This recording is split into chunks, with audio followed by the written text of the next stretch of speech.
Şimdi ilk Sergen, siz nasıl bakıyorsun? Çünkü 2012-2013 dönemi de aslında Orta Doğu'da bölgede çok büyük alt üst oluşların olduğu bir dönemdi. İşte Arap Baharı başlamıştı. Kuzeydoğu Suriye'de Rojava devrimiyle birlikte yeni bir oluşum ortaya çıkıyordu. Suriye'de iç savaş vardı. O dönemde de işte 2013 çözüm süreci de böylesine bir momentte ortaya çıktı.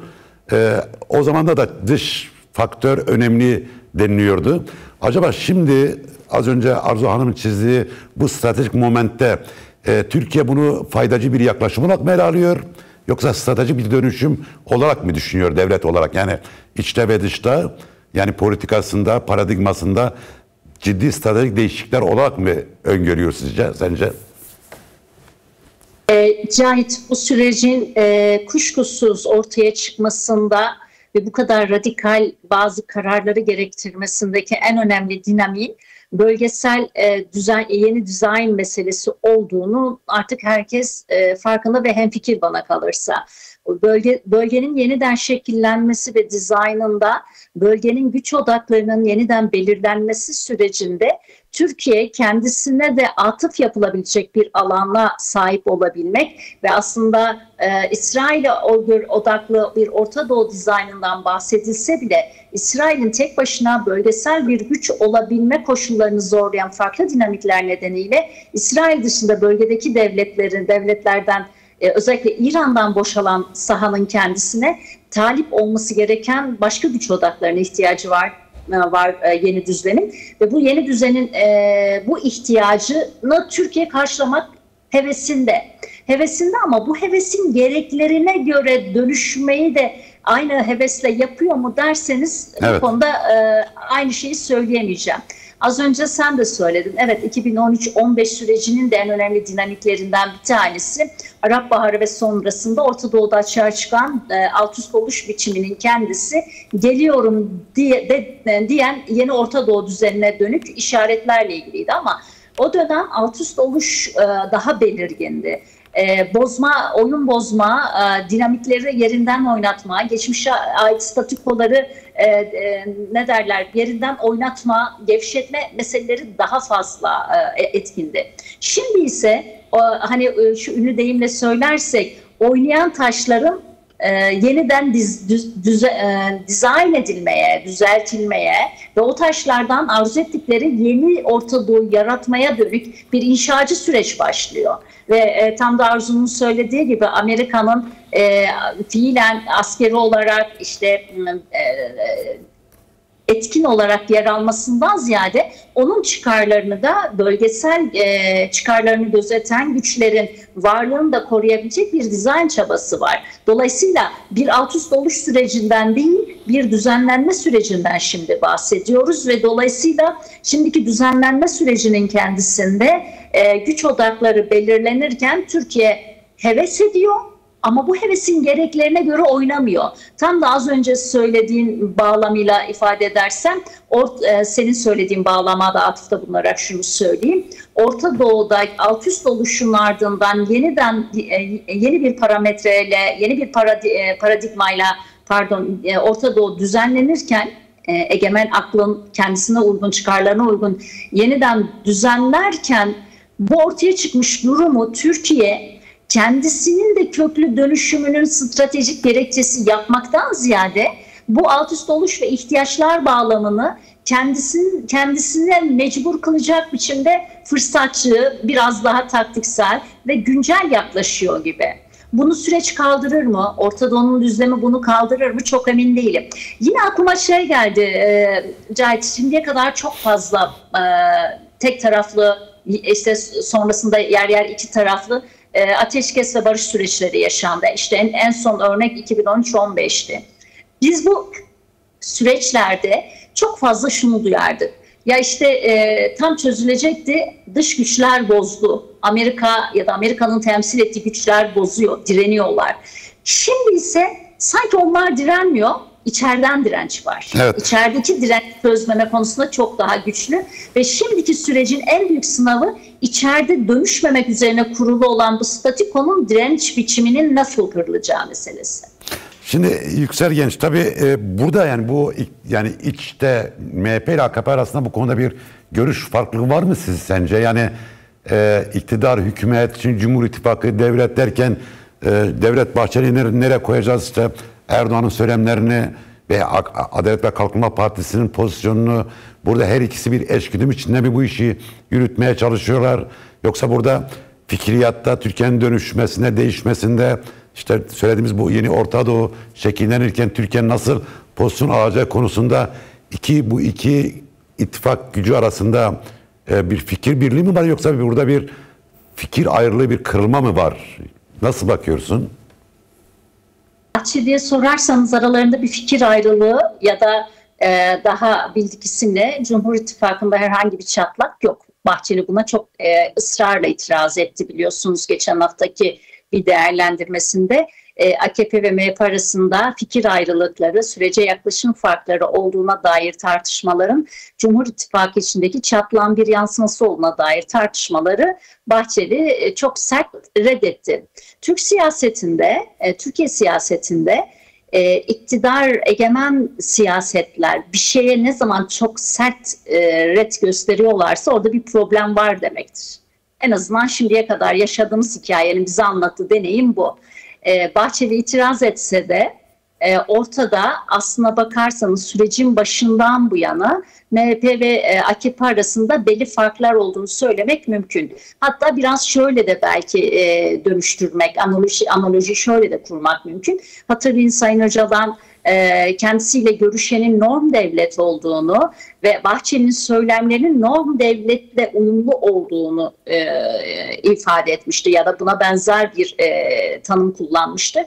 Ve norm dışı devletin süreci bozma gücünün ne olduğunu konusundaki ilgi ve merakını bir ara tartışmaya açmıştı. Norm dışı devlet dediği şeyin bir kısmının da hükümet içine odaklanmış yapı ve algı anlayışlar ya da yüzyıllık ezber anlayışlarla ilgili olduğuna dair de tartışmalarını hatırlayın lütfen. Tam bu noktada gerçekten eğer norm devlet bu sürecin içinde ise ve bu norm devletin siyaseten karşılığını ya da dilini Bahçeli ifade ediyor ise bugünden ortaya çıkan sonuçlara şöyle bir baktığımızda sürecin ilerlemeyen yanlarına, sürecin hala kırılganlığının korunuyor olmasına ve stratejik dönüşüme yönelecek cesaret yerine kotarma eğiliminin, tehditlerle dolu yer yer, kotarma eğiliminin daha fazla önde olmasına, iktidarın dönüşüm süreçlerini ortaya koyabilecek söylem ve hukuksal vizyonu kurma konusunda ya da buna cevaz verme konusunda daha çekinik olduğunu gösteren emareler birlikte düşünüldüğünde insanın aklına iki şey geliyor. Bir, bu norm devlet denen devlet güçsüz mü? Bu dönüşümü sağlayacak kadar güçlü değil mi acaba? Norm dışı kalmış olanlar norm devlet denen devlete daha mı baskınlar? Pratik sahayı belirleyecek, sonucu belirleyecek kadar. Ya da norm devleti temsil ettiğini söyleyen siyasetle norm dışı devletin daha çok kümelendiği, büyük oranda hükümet ve belli açılardan ulusalcı kesim ve ülkücü kesimi de kapsayan, milliyetçi kesimi de kapsayan muhalefet içerisindeki yapı arasında aslında çok da bir fark yok. Bir rol paylaşımı var. Bu ikisinden birini düşünmek gerekiyor. Ya biri güçsüz ve günün bir yerinde güçlü olana uyumlu kalmayı ve gerekli cesareti göstermekten vazgeçmiş olabilir. Ya da ortada farklı bir plan ya da karşılıklı başka bir rol paylaşımı var. Bunun böyle olmadığını bizim ispatlamamız ya da söylememize gerek yok. Bunun böyle olmadığını sorumluluk adreslerinin göstermesi gerekiyor. Çünkü ortada çok ciddi bir süreç yürüyor. Çok önemli bir moment var. Ve bu momentin kendisi PKK'ye dönüşüm, çok radikal bir dönüşümün içine girmesine cesaret ettirdiği kadar ve daha fazlasını Türkiye'ye cesaret ettirmesi gerekiyor. Dolayısıyla tam bu noktada senin soruna dönecek olur isem, Bahçeli ve Erdoğan arasında fark mı var yoksa rol paylaşımı mı sözlerine bence artık iktidarı oluşturan güç ya da devleti oluşturduğunu düşünen norm içi ya da norm dışı güç yapılarının kendisinin açıkça yanıt vermesinin zamanı geldi. Çünkü çok fazla zaman kaybedildi. Ama bakın, bu kadar Şubat'tan bu yana 6 ay geçti. Ama bu kadar yıkıcı bir dönem varken, yani Orta Doğu'da işte Türkiye açısından da ciddi bir moment varken bu mesele geçiştirilebilir bir durum mudur? Yani idare sürdürülebilir bir durum mudur? Çözüm yerine işte yapıyormuş gibi yapmak. Yani aslında dışarıdan baktığınızda, reel olarak düşündüğünüzde mış gibi olacak bir ya da kotarmakla ilgilenilebilecek bir süreç olmadığını düşünebilirsiniz. Ama AKP iktidarının kendi iktidarını sağlamlaştırma ve devlet içerisinde etkili bir güç olarak basit bir hükümet olmayı aşacak biçimde iktidar olarak kendi statükosunu kurma süreçlerini izlediğinizde, iktidarını, hegemonyasını kurma ve genişletme süreçlerini genel olarak izlediğinizde AKP iktidarında şöyle bir politik şey var ya da taktik stratejik nasıl dersiniz bilmiyorum ama şöyle bir önerim var. Koşulları ve çelişkileri gözleyerek, fırsatları gözleyerek araları doldurmak. Ve bunu yaparak iktidar ve hegemonyasını kurabilmek. Bundan 15-20 yıl önce AKP'nin bu kadar büyük bir hegemonya kurabileceğini düşünmek Türkiye açısından çok zordu, değil mi? Evet. Ama bunu yaptı ve bunu yaparken de aslında o belli aralıkları hem uluslararası hem bölgesel sahada açığa çıkmış olan kriz ve bunalım sahalarını, ülke içerisindeki bazı kaygıları, duygusal siyasal manipülasyonları inanılmaz kullanabildi.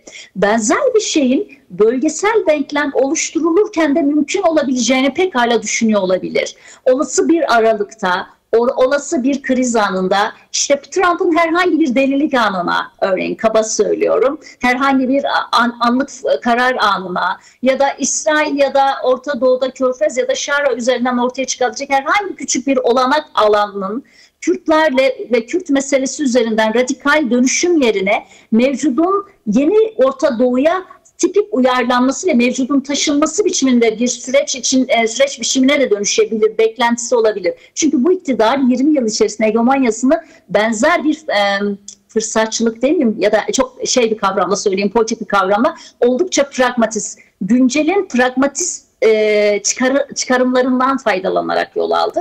Buradan baktığımızda Orta Doğu çok radikal bir süreç yaşıyor. Bir 100 yılın paradigması devriliyor, yeni paradigma kuruluyor.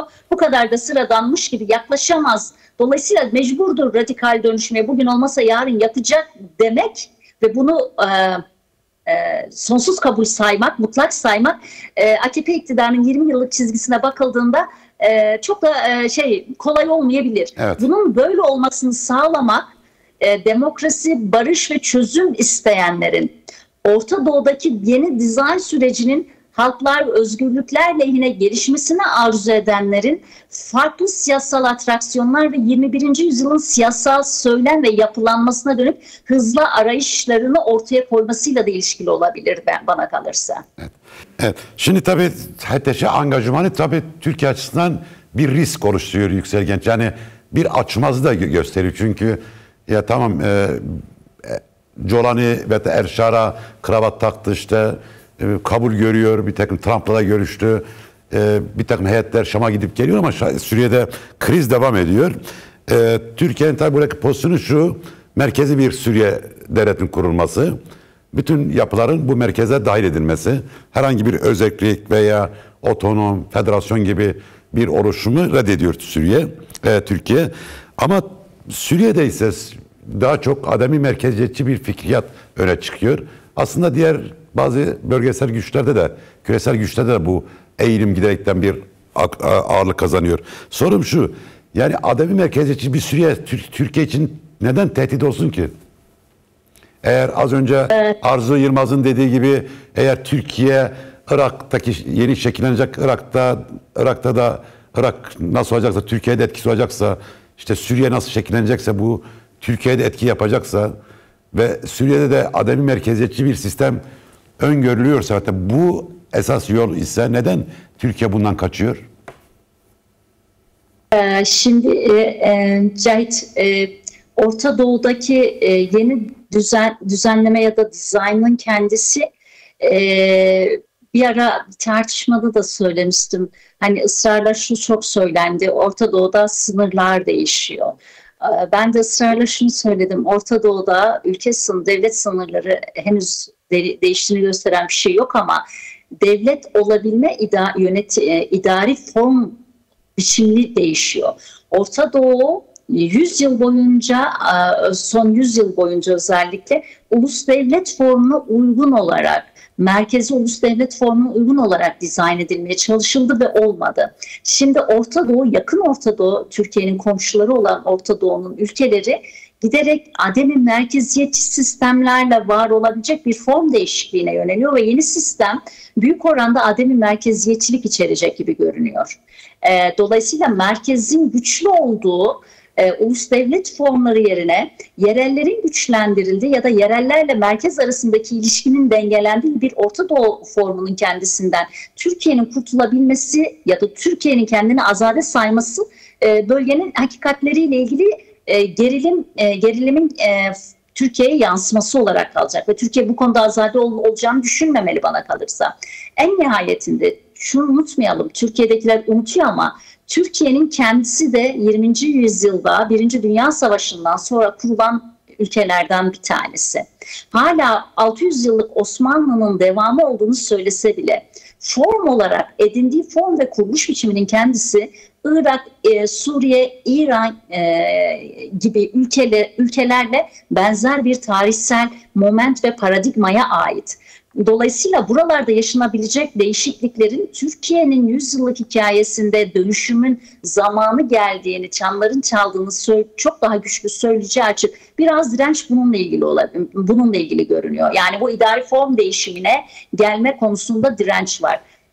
Suriye'de, Irak'ta ya da işte farklı yerlerde ortaya çıkabilecek ama özellikle Suriye, Irak, İran gibi kendisinin de tarihsel bu Cumhuriyet'in kuruluşundan beri en büyük gerilim alanı olan Kürt meselesinin de temsil olunduğu bu alanlarda Kürtler lehine de ortaya çıkabilecek bu ademi merkeziyetçi pozisyonlar, ister federasyon, ister özellik, ister daha farklı bölgesel özellik idari ya da farklı bağlamlarla yürüyen özellik halleri olsun. Ortaya çıkabilecek bu özelleşme halinin kendisinin Türkiye Cumhuriyeti'nin kuruluşundan bu yana gerilim üreten Kürt meselesinin etkisinin olması mutlak. Ama öte yandan kuruluş biçimindeki idari form felsefesinin kendisi artık geri bir felsefe olarak açığa çıkmaya başlıyor ve dönüşmek zorunda. Ama Türkiye'de şu gün itibariyle bile 2000'li yıllarda AKP iktidarının rejimi dönüştürerek yeni sistem kurgulama biçiminin ve bugün o sistemin oluşturduğu hegemonik halin karakterine bile baktığınızda merkezi otoritenin güçlendiği 20. yüzyıl ilişkisine ve idari form biçimine ait olan bir durum. Tam olarak aslında 20. yüzyılda Türkiye dönüşmesi gerektiğini anlayan ya da buna cesaret eden bir hükümete sahip oldu ama bu dönüşüm 20. yüzyılın aslında reddedilen merkezi karakterine uygun olarak dönüştü ne yazık ki. Dolayısıyla AKP ile gerçekleşmiş Türkiye dönüşümü Orta Doğu'nun bugün içinde olduğu dönüşüm formuyla ilgili ve uyumlu değil. Bunun da dönüşmesi gerekiyor. Kürt meselesinin bu konuda tam da odak olarak aslında Türkiye'nin sosyopsikolojik pozisyonunu zorlayacak, alışkanlıklarını, statükosunu zorlayacak biçimde görünüyor. Bütün bunları birlikte ele almakta fayda var. Konusuna katılıyorum. Türkiye'nin direnç, ben Türkiye'nin Şara'yla kurduğu ilişkinin bir tür direnç hanesinin devamı ve yansıması olduğu kanaatindeydim. Eğer Şara üzerinden süreç devam edebilse, Şara'nın merkezi Suriye iktidarını kurma pozisyonu güçlenebilmiş olsaydı, açığa çıkmış olsaydı, Türkiye'de 2000'li yıllarla beraber AKP iktidarıyla birlikte açığa çıkmış olan bu otoriterleşme karakterinin sürdürülebilirliği artacaktı. Ama bu olmadı. Suriye'nin kendisi Türkiye gibi ülkelerin dayatmalarına ve sistem bir tür ihracına rağmen tabandan gelen özelleşme eğilimlerinin gücü karşısında sarsılıyor. Şara ne kadar isterse istesin merkezi Suriye Arap Ulus Devleti'ne sahip olma konusunda oldukça zayıf bir yerde duruyor. Evet. Zaten meşru olmayan bir idari ve yönetici form içinde ve liderlik içerisindeydi. Bu kısa süreç içerisinde Aralık'tan bu yana uyguladığı politikalarla beraber acaba meşruluğunu genişletebilir mi denirken bu sınavı da kötü verdiğini ve o meşru olmama haline dair yargıyı ciddi anlamda derinleştirdiğini düşündüğümüzde Suriye'de kaçınılmaz bir durumla karşı karşıyayız. Suriye yerel özellikleri güçlü, yereli güçlü, farklı bir ülke olmak durumunda, birleşik güçlü yerellere sahip bir ülke olmak durumuna doğru ilerliyor. Irak hakeza merkezileşemiyor. İran'ın kendisindeki dönüşüm formunun belki Türkiye'nin kendisine korunak olarak görebileceği yanlar olur mu onu çok emin değilim ama Türkiye tüm bu dönüşüm hanelerinden payını almak zorunda. 20. yüzyıldan çıkmak zorunda. Sözümü şöyle tamamlayayım. Süreç başladığında bir şey demiştim. Bu sürece iktidar AKP direnirse tıpkı kendisinden önceki rejimin bir bütün dönüşmesi, değişmesine nasıl vesile olursa kendisinin dönüşmesine de vesile olacakları yaratır. AKP'nin bu süreç karşısındaki pozisyonu, direnme biçimlerinin eğer bazı taşlar doğru yere konur ve bazı politikalar daha güçlü yürütülür ise bölgesel dinamiklerdeki dönüşümlerle birlikte AKP'nin pozisyonunun değişeceğini, şimdiye kadarki pozisyonun değişeceğini, ya dönüşeceğini, o radikal dönüşümü ya sağlayacağını ya Türkiye'yi yeni dizayn, yeni Orta Doğu düzleminin kendisinin dışına çıkaracak ama gerilim ve kriz hanelerini de Türkiye'nin taşıyamayacağı bir pozisyonda büyüteceğini söylemek mümkün. Evet.